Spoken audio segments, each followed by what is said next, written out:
Good day everyone! Welcome again here in Tips ni Kuya JP.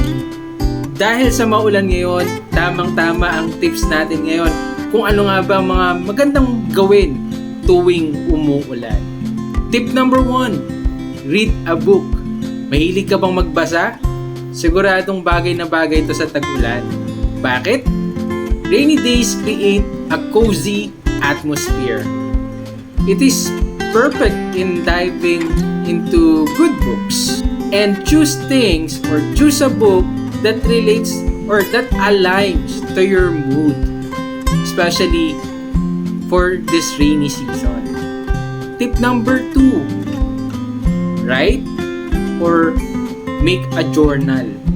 So sa mga may hilig magsulat ng diary dyan, ito bagay na bagay tuwing umuulan. Mas nagkakaroon kasi ng opportunity na makapag-isip at magkaroon tayo ng pagninilay sa ating sarili. Ano nga ba ang mga magandang isulat dyan?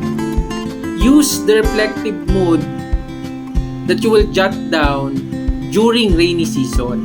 Whether it's free-form writing or journal writing. Lastly, listen to music. Ang sarap lang makinig ng music ngayong oras na to or makinig ng radyo, kaya manood ng TV. Sometimes music can relax your mood. So listening to music eventually will help you enjoy this rainy season. So ano pa man ang nararamdaman mo, ano man yung iniisip mo ngayon, enjoyin lang natin ang ulan.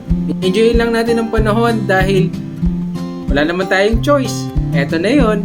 Kaya, gawin mo na yung mga dapat mong gawin. Enjoyin lang natin ang araw. See you bukas!